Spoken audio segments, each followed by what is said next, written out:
¿Es posible hacer algo relevante distinto? Pero es imposible hacer algo distinto relevante.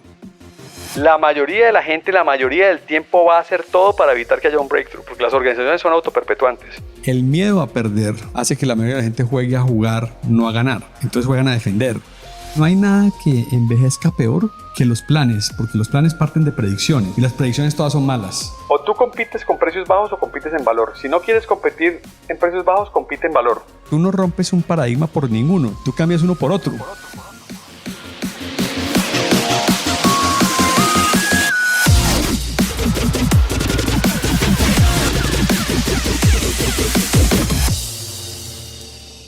Hola, hola, hola, soy tu host, Robbie J. Fry, y este es otro episodio of The Fry Show.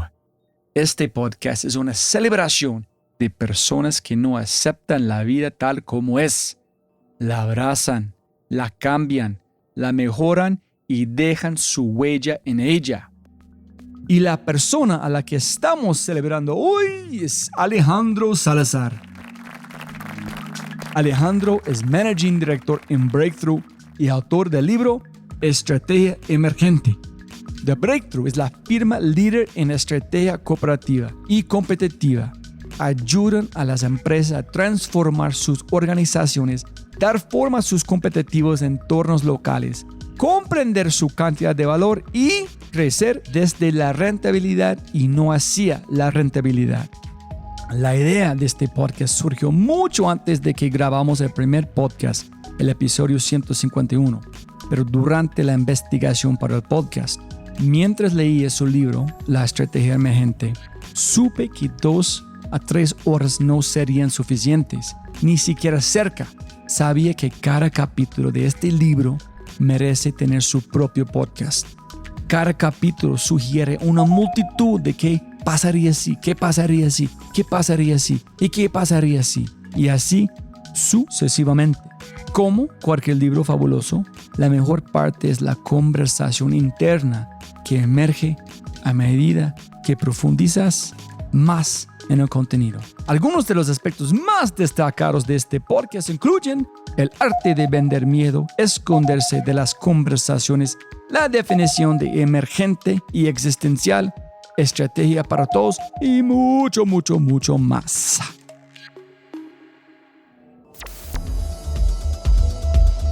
Antes de arrancar, si alguno de mis invitados te ha inspirado, te ha motivado o te ha ayudado a hacerte un mejor profesional, líder o emprendedor, imagínate lograr lo mismo, pero en menos de 3 minutos. Poco tiempo de inversión para ser 1% mejor cada día. Por esto, me encantaría que pruebes mi Startup Quinto, los mejores momentos de mi podcast y otros podcasts top, convertidos en microcontenido y enviado directamente a tu WhatsApp. Y lo mejor de todo, cada audio es tuyo. Una librería completa en tu bolsillo y cada mes tu biblioteca de audios crecerá igual de tú. Ingresa a quinto.ai para probarlo por una semana o usa nuestro código especial emergente en checkout para obtener Quinto gratis por un mes y cambia tu vida. Ingresa a quinto.ai para saber más y agendar una cita. KINNTO.ai Quinto. No olvides visitar thefryshow.com para los links al newsletter y más. Y por favor, si amas el podcast, comparte el episodio en tus redes sociales. Deja una reseña en Spotify o tu player favorito y cuenta al mundo que The Fry Show es número 1. Y si no es así, castígame con tus comentarios para mejorar.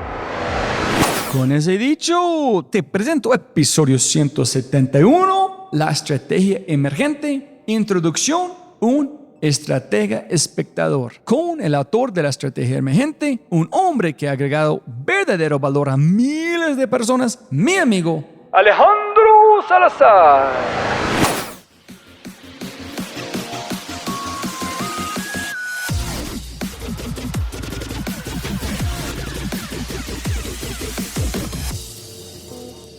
Listo, sonido. Sonido. Alejo siempre puedes ganar mucho más plata, pero no más tiempo. Siempre tener más clientes, pero no más tiempo. Entonces, gracias por su tiempo, la gente escuchando. Estamos aquí para celebrar el libro de Alejandro, La Estrategia Emergente. Y para arrancar, yo creo que es muy importante, Alejo, que tú cuentas a la gente en qué negocio estás. En si tú puedes conectar por qué escribiste el libro pensando en tu mundo. Muchas gracias, Robbie. Hombre, sí, me parece que es un buen comienzo. Todos creo que los consultores pues vamos encontrando nuestro sitio en el mundo. Si me preguntas en qué negocio estoy yo hoy, ¿cómo lo entendería hoy? No, de forma emergente, no te habría podido decir esto hace 25 años. Yo estoy en el negocio de activar conversaciones estratégicas al interior de nuestros clientes para que los clientes puedan practicar la estrategia. Esa es una definición de negocio distinta a venderles estrategia o venderles proyectos de estrategia o venderles planeación estratégica o venderles cualquier cosa, que es un poco lo que la mayoría de las consultoras hacen. Nosotros fuimos pioneros en eso. Yo creo que hay hoy en día mucha gente llegando a ese mensaje y la gente ya ha alcanzado conciencia que el mayor déficit que tienen las organizaciones es que no logran conversar e interesantemente necesitan ayuda. Ellos creen que están conversando. Pero ¿cuál es tu definición de una conversación? ¿Es más como tienes donde es una competencia de ideas hasta alguien tiene que ganar en perder? ¿Es co-creación? Porque yo entiendo conversaciones que posiblemente castiguen, estoy equivocado. La gente muchas veces en América Latina le gusta decir, muy chévere, buena idea, súper, sí, vamos bien. Lo que pasa en las organizaciones muy poquito es conversación. Hay muchísimo ritual, hay muchísimo reporte, hay muchísimo seguimiento. Acuérdate, lo más grave de algo no es que uno no lo tenga, sino que uno crea que lo tiene y no lo tiene. Entonces, mucho de lo que hace la gente emitiendo fonemas y hablando, en el fondo no es conversando. Entonces, creo que ese es un vacío. Ahora, al interior de la conversación, entonces te estoy diciendo que no creo que las organizaciones conversen mucho. De hecho, ¿por qué? Porque cuando uno está hablando dentro de jerarquías, no conversa. Entonces, estás reportando hacia arriba o haciéndole seguimiento hacia abajo. Eso no es una conversación. Entonces, primero que todo, creo que hay muy poca conversación. La otra cosa es, más que show, lo que se trata es de convocar una inteligencia colectiva. La conversación, para que realmente produzca réditos importantes, debe convocar una inteligencia colectiva. Y creo que eso tampoco ocurre en las organizaciones. Hay pues una cantidad de estructuras formales, comités de gerencia, grupos primarios, comités ejecutivos, juntas directivas, donde también se conversa poco. Entonces creo que el gran déficit, lo que he aprendido, es que las organizaciones no conversan, y eso es crítico en el mundo de la estrategia, porque la estrategia es una conversación existencial acerca de identidad, ventaja, futuro, y entonces en ausencia de conversación es imposible practicar la estrategia. Entonces lo que la gente termina haciendo son cosas que parecen, ¿cierto?, estrategias que hacen de todo menos practicar la estrategia. Entonces la conversación está en el corazón de un proceso de estrategia. La estrategia, en últimas, es una conversación. Yo a ninguno de los capítulos lo llamé así, pero tal vez hablando lo debería haber hecho. Debería haber un capítulo, y algunos clientes me han dicho que se hubiera llamado Estrategia es una conversación. Creo que está embebido en todo, que esa es la esencia del tema. Y nosotros entendemos nuestro negocio y hemos desarrollado nuestras capacidades para producir esas conversaciones. Yo diría que para facilitarlos, ahora antes de esta reunión me preguntabas, yo creo que sí las facilitamos, pero yo diría que no somos solo facilitadores de conversaciones, sino que somos jugadores dentro de una conversación estratégica que tienden a ser difíciles, que tienden a ser existenciales, y que obviamente es muy fácil arruinarlas cuando dejas que entren cosas como jerarquías, egos, inseguridades. Entonces, para tener esa conversación hay que ser frontal. Nosotros lo sabemos hacer, y si me preguntas de nuevo cuál es el negocio en el que estamos, nosotros estamos en ese negocio, y creo que es parte de nuestra gran ventaja, porque nuestros competidores no lo logran hacer y porque los clientes crecientemente entienden que ese es el secreto de una estrategia vibrante. ¿Puedes traducir directamente la palabra existencial emergente o no? Para mí son dos cosas distintas. Emergente quiere decir contrario a una cosa que tú puedas imponer deliberadamente en la realidad. La estrategia emerge como la vida emerge. En el mismo caso, no es algo que tú puedas imponer deliberadamente o mucho menos planear. Existencial me refiero a que uno tiene su futuro en juego muchas veces sin darse cuenta, y es mejor tener la conversación explícita. Las compañías no se dan cuenta de la existencialidad en la que están, y yo creo que la estrategia es existencial. Determina, es acerca de prosperidad y decaimiento, es acerca de vida y muerte, es acerca de todo eso. Y a veces las compañías se anestesian precisamente por andar mejorando y no se dan cuenta que la estrategia es existencial y que no tenerla no la hace menos existencial. Y entonces es así como ocurren todos lo que yo llamo el sonambulismo o el encabinamiento, en el que están embebidas muchísimas organizaciones. Si la estrategia no es existencial y la mayoría de lo que ocurre en la planeación estratégica no es existencial, eso no es estrategia. Y insisto, volverse sonámbulo al tema, asumir que no tiene que ser, es el peor error.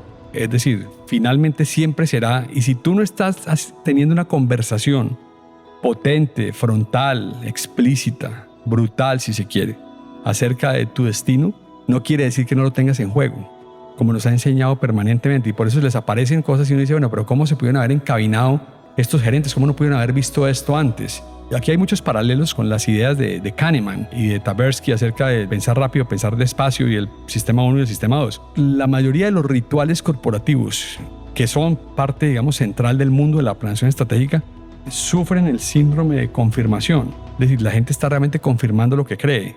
La gente sí habla, pero para confirmar lo que creen. Sufren el síndrome de la conjunción, que la mente lo engaña a uno para resolver un problema fácil que no es el que tiene uno. Entonces, todos esos sesgos mentales que están documentados en el funcionamiento del cerebro del sapiens se multiplican y se propagan al interior de una organización. Las organizaciones exhiben los mismos síndromes. Y esos síndromes, en últimas, no se pueden romper.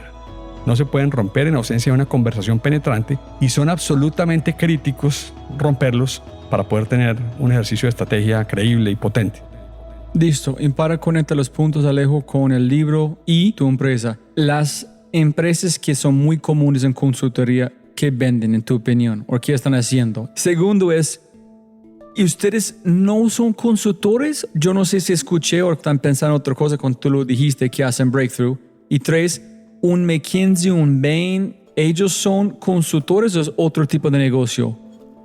¿O es importante diferenciar? No, yo creo que es importante. A ver, a nosotros nos puede pasar la misma trampa de que pasa en la mayoría de las industrias, que el nombre de tu industria te termina creándote una identidad alterna de lo que tú eres. Para la primera pregunta, yo creo que la mayoría de los consultores venden miedo. Venden miedo You're right. y apuntan a la inseguridad de la gente. Que no es FOMO, que es curiosidad de quiero participar, es miedo que tú vas a morir, tú no eres capaz, tú necesitas Totalmente. Pues, yo sé, tú no sabes, yo ya lo viví, tú no lo has vivido y eso es lo que tú tienes que hacer porque otros lo hicieron. Además que date cuenta que está implícito en el mejoramiento, porque pues a la gente después, ¿cierto? Cuando le venden el miedo, le dicen lo siguiente que viene, el corolario es tienes que mejorar y yo sé cómo puedes mejorar.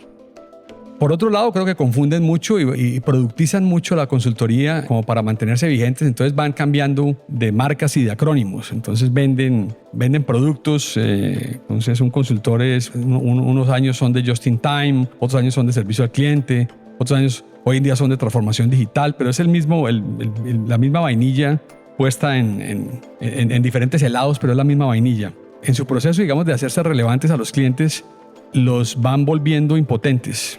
Entonces, yo creo que muchos consultores son outsourcing y no se han dado cuenta, están haciendo labores, los terminan contratando porque a las organizaciones les empieza a dar pereza hacer eso. Entonces creo que muchos terminan convirtiéndose en outsourcers sin darse cuenta, pero todo es desde colina, desde ese tema de hombre, nosotros sabemos, ya estamos ahí, sabemos lo que hay que hacer, usted no sabe, usted tiene miedo, nosotros lo vamos a ayudar. Yo creo que mucho está ahí, está altamente proyectizado. Por ejemplo, es una tragedia porque la estrategia no es un proyecto. Entonces, cuando a ti te venden un proyecto de estrategia, entonces uno dice, bueno, entonces cuando termine el proyecto, ¿cómo se relaciona el proyecto con otros proyectos? Es un tremendo error, creo que muchas consultoras hacen eso. Ahora, habiendo entendido eso, ¿cómo entendimos nosotros lo que nosotros somos? Pues para mucha gente parecemos consultores.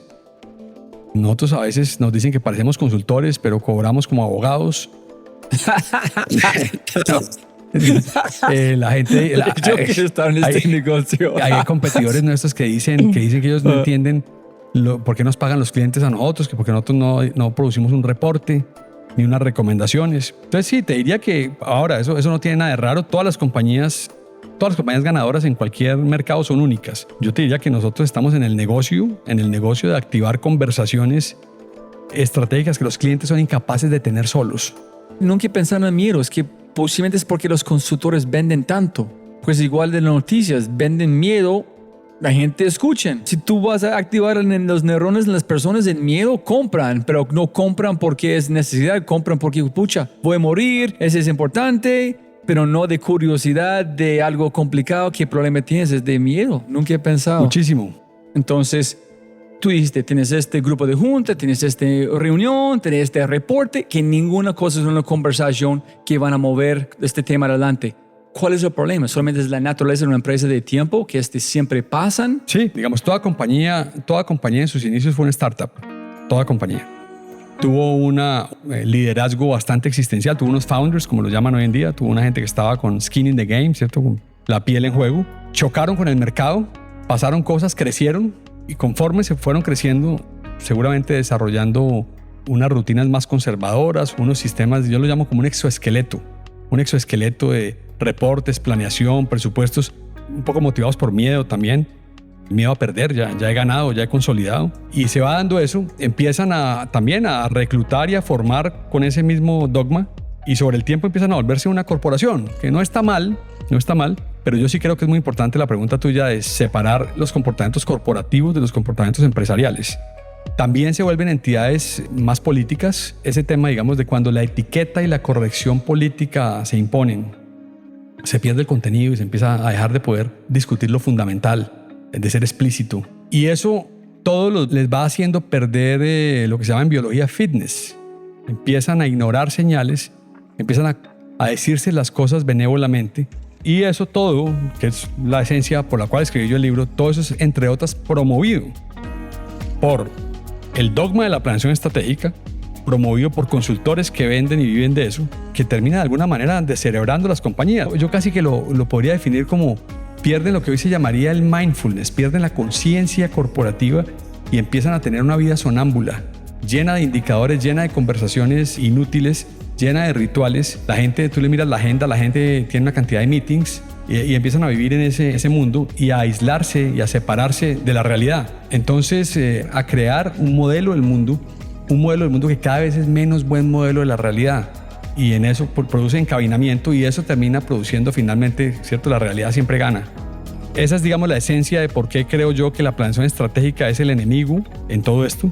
Y todo eso que parece bueno no lo es. Y pues está completamente documentado. Yo escribí el libro para desafiar a la planeación estratégica como teoría. Decir, mire, esto es una teoría y es una teoría mala. Como teoría, las dos predicciones que hace la planeación estratégica no se cumple ninguna. Ergo, es una mala teoría. Primero, una organización pueda eventualmente ejecutar un plan que hizo. Resulta que no los pueden ejecutar, los hacen, pero no los pueden implementar. Y segundo, los que finalmente a un tremendo esfuerzo logran más o menos, entre comillas, ejecutar algo, no pasa nada con eso. No reciben ventaja competitiva, no crecen rentablemente. Entonces, si esas son las dos predicciones implícitas de una teoría, pues la teoría es fallida. Y yo escribí el libro porque creo que nadie lo había dicho así. Nadie había dicho, mire, el mundo de la planeación estratégica con todos sus accesorios es una teoría. Y es una teoría mala. ¿Y cómo prueba uno que una teoría es mala? Pues porque sus dos predicciones fundamentales son incorrectas. Lo que también faltaba era que alguien dijera, y esta es una teoría alternativa.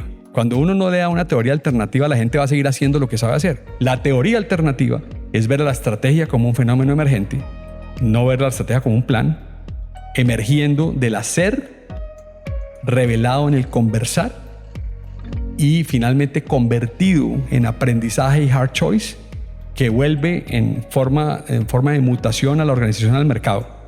Ese proceso de aprender, escoger y finalmente poder hacer otras cosas en el mercado, que es la estrategia emergente, ha probado, en mi experiencia, ser mucho más efectivo y por eso cada vez hay más gente practicándola y por eso estamos en esto, Robbie, llevando estas ideas. Y es, primero, no hay el tal problema de la implementación. Las organizaciones terminan haciendo cosas distintas sin grandes torturas de implementación y lo que terminan haciendo distinto termina dándoles ventaja en el mercado y produciendo crecimiento rentable. O sea que al final es una teoría más poderosa y más efectiva de lo que realmente pasa en la realidad. Y obviamente lo que hice yo fue conectar algunas de las ideas fundamentales, que había bastantes ideas sobre qué era una estrategia, había otras ideas sobre cómo podría ser un proceso emergente, pero nunca nadie habría conectado la idea de cómo ese qué y ese cómo se conectaban. ¿Cómo hace? En últimas, la síntesis es, si estrategia es acerca de practicar hard choices, si esa es la esencia, y por eso es que en ausencia de conversación es imposible inclusive enmarcar el hard choice, y mucho menos hacerlo y ejercerlo. Entonces, si ese es el tema, como ya lo había identificado Mike Porter en el 96, si estrategia es acerca de hard choices, si las compañías ganadoras todas son únicas, y son únicas porque están construidas sobre hard choices, y los hard choices no son otra cosa que hacer lo que nadie se ha atrevido a hacer y organizarse de forma distinta como los demás se han organizado. Si esa es estrategia, la pregunta entonces es ¿cómo hace una organización existente, establecida para ejercer un choice, como yo digo, para parir un hard choice? Y sobre eso también había habido algunas ideas más tímidas que las de Porter, pero no se han conectado. Entonces lo que nosotros hemos hecho en la teoría de la estrategia emergente y lo que está en el libro es, si usted mira la estrategia como un fenómeno emergente, si usted arranca del hacer, si usted aprende desde los resultados no buscados que el hacer induce, si usted acepta el desafío de paradigmas que esos resultados no buscados le hacen cuando emergen, si usted acepta ese dolor y lo termina resolviendo en un hard choice, que invariantemente es una mutación en su organización, la estrategia emerge, la estrategia termina, si se quiere, implementada a nivel práctico, usted termina haciendo cosas distintas y esas cosas distintas generalmente son ventajosas porque estaban conectadas a algo que usted ya vio en su propio mercado, en el choque de su organización con el mercado. Esa es la síntesis por la cual escribí el libro. Nadie las había conectado a los dos puntos. Pero dos preguntas para terminar. Uno es, ¿tú crees que, yo creo que escuché algo de Jim Collins diciendo, si tú ves las empresas más exitosas en tiempo, son donde el founder, CEO, fue allá por mucho tiempo. Jeff Bezos salió hace un poco. Steve Jobs metido todo el tiempo. La gente de Airbnb nunca ha salido. Es porque ellos son constantemente conversando la parte existencial que yo entiendo, pues las empresas que pierden con tiempo, tienes que renacer esta conversación que fue desde el inicio. Say, don't forget who the fuck you are. Recuerden tus principios, qué fue este dolores, como repensamos la conversación en allá sale. ¿Es correcto o no? Yo creo que la continuidad estratégica es vital. Es decir, la ventaja competitiva, pues que es la esencia de una estrategia. Es decir, tú terminas creciendo y ganando Apple o Amazon o cualquiera de esas compañías, es lo que es porque tiene ventaja competitiva, que ha sido construida en la organización. La ventaja se construye en periodos largos de tiempo. Requiere liderazgo y continuidad estratégica y eso tiende a ser más compatible con fundadores. Y parte de estos grandes fundadores mantienen ese espíritu, pero no quiere decir que no se pueda tener con CEOs no fundadores. Claro que también se puede tener. Más exigente para un CEO no fundador, pero lo puede tener. Y precisamente el desafío consiste en cómo mantener una conversación existencial cuando uno no ha sido Steve Jobs ni Jeff Bezos. Y se puede hacer. Al final, como dice, lo que interesa es que el gato case ratones, no la raza del gato. La construcción de crecimiento rentable y de ventaja competitiva requiere hard choice y un líder no fundador lo puede hacer. Tiene que luchar contra la trampa burocrática que le impone la vida y el mismo éxito de la compañía y donde es menos creíble que un fundador. De golpe un fundador tiene más chance de... Entonces eso digamos que explica por qué, por ejemplo, en general las compañías de familia y que están en manos de fundadores tienden a ser más rentables que las otras, pero no quiere decir que no existan otras, que no se pueda hacer en otras compañías. El liderazgo, fundador o no, se puede ejercer. Yo creo que un estratega emergente, más naturalmente es un fundador, pero cualquier CEO puede ser una estratega emergente. Y si practica la estrategia emergente tiene mucho más chance de construir los resultados y las cosas que nos enamoran de las compañías lideradas por fundadores.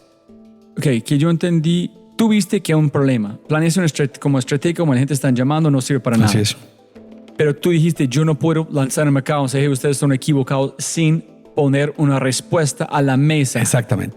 Ok, pero cuando tú pusiste el libro afuera, ¿tú pensaste que muchas empresas pequeñas que posiblemente quieren usar tu servicio pero nunca pueden pagar un alejo o tú no puedes duplicar uno mismo menos de tu hijo? Claro. ¿Que este libro van a permitir a ellos aprender que tú aprendiste o tengo que defender mis palabras? Si yo digo que es mal, no voy a ser un charlatan. Aquí es la razón en cómo hacerlo. O fue de difundir tus ideas en muchos mercados más pequeños. Yo creo que lo que yo realmente quería era, sabiendo pues que nosotros somos una boutique y trabajamos pues con algunos clientes, pero nunca vamos a trabajar con todo el mercado ni nos interesa. Yo creo que las ideas de la estrategia emergente tienen que llegar a audiencias más grandes. Yo los quería llevar, digamos, más allá de nuestros clientes. He estado sorprendido por la respuesta en cantidad de áreas. Por ejemplo, me impresiona la cantidad de startups que se están sintiendo identificados. Mucho de lo que me dice la gente, yo creo que tiene razón. La gente me dice a mí, mire, muchos de nosotros, seguramente tú en tu vida, Roy, pensamos hacía rato que la planeación estratégica era una farsa, pero no nos habíamos atrevido a decirlo. Es porque no podemos decir, si este no funciona, ¿qué funciona? Entonces no podemos decir nada. Yo creo que es cierto también eso. Yo hablo de que la planeación estratégica estaba muerta, devastada intelectualmente, con dos críticas que se le han hecho. En 1973 se le había hecho Mintzberg con las famosas falacias de la predicción, la formalización y la independencia. Él decía, un plan estratégico no puede ser una buena acumulación de conocimiento porque tiene esas tres falacias, después hablaremos de eso. Y Porter, que la devastó terriblemente cuando en el 96 planteó que estrategia no era acerca de ser mejor, sino acerca de ser distinto. Con solo eso era suficiente para el buen entendedor de saber que la planeación estratégica estaba muerta. Sin embargo, siguió vivita y coleando, como decimos en Colombia, siguió vivita y coleando, creando una industria enorme de consultores y de vendedores de tecnología alrededor de ella. La razón por la cual una idea fallida siguió viva es porque creo que no se ha presentado una alternativa. Si a ti no te dan una alternativa, sigues haciendo eso porque ¿qué más vas a hacer? Yo creo que yo voy un paso adelante de la crítica de Porter y Mintzberg porque les planteo exactamente cómo se podría hacer un proceso que cumpla con el principio de estrategias acerca de ser único, acerca de ser distinto, que construya la unicidad en el mercado con un proceso que no sufra las falacias de la predicción, la independencia y la formalización.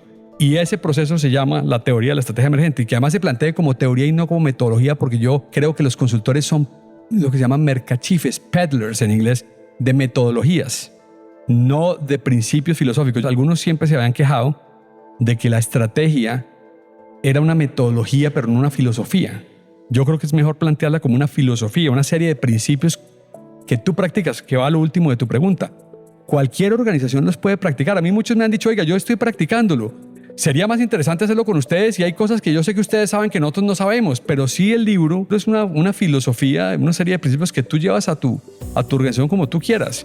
Y eso es lo que realmente está ocurriendo. Para que tengas una idea, más de 100 compañías en Colombia, en los 6 meses que lleva el libro, han comprado más de 20 libros. O sea que lo están leyendo y están practicando, lo que era lo que yo finalmente quería, entre otras cosas. 1, porque quería que la idea me trascendiera. 2, porque creo que hace una enorme diferencia en la riqueza de un país que sus organizaciones practiquen la estrategia emergente.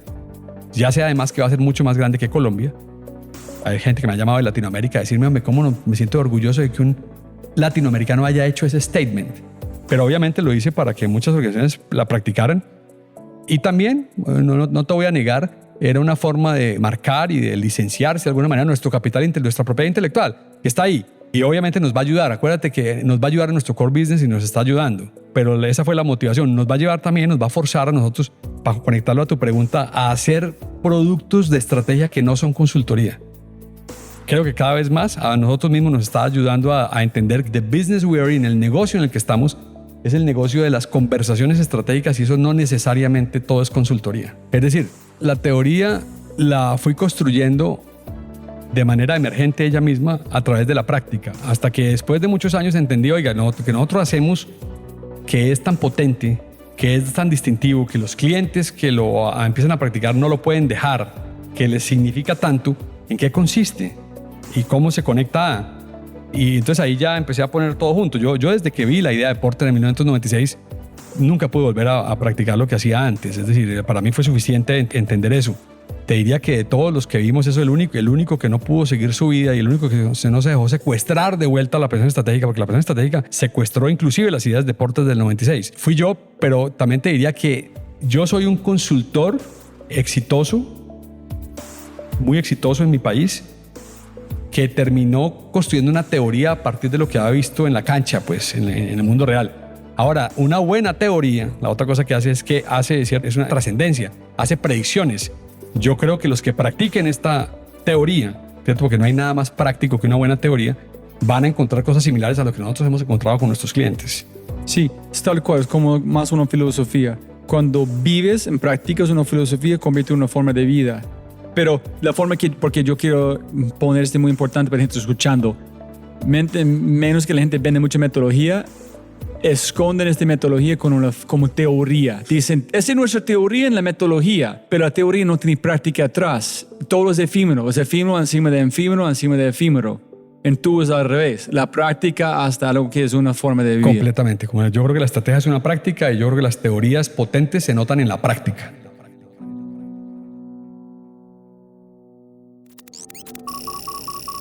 Como siempre puedes ganar más plata, pero no más tiempo. Muchas gracias por escuchar. De verdad, muchas gracias. Espero que hayas aprendido algo, te hayas inspirado y te sientas con ganas de hacer algo imposible. No lo olvides, si quieres acceder a los podcasts en vivo cuando los tenemos alrededor de 2 o 3 al mes, acceso a Quinto y más, puedes tenerlo todo si te conviertes en miembro en thefryshow.com. Y lo más importante, por favor, comparte el episodio y deja una reseña en Spotify o tu player favorito. Si disfrutaste este audio, mira lo que las empresas están haciendo para inspirar, medir y crecer los aspectos más importantes de su cultura. Mindsets extraordinarios de personas extraordinarias en las manos y oídos de miles. Ingresa a quinto.ai para probarlo por una semana o usa nuestro código especial emergente en checkout para obtener Quinto gratis por un mes y cambia tu vida.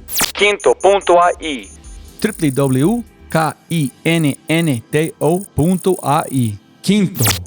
Siempre puedes ganar más plata, pero no más tiempo. Chau, chau, chau, chau.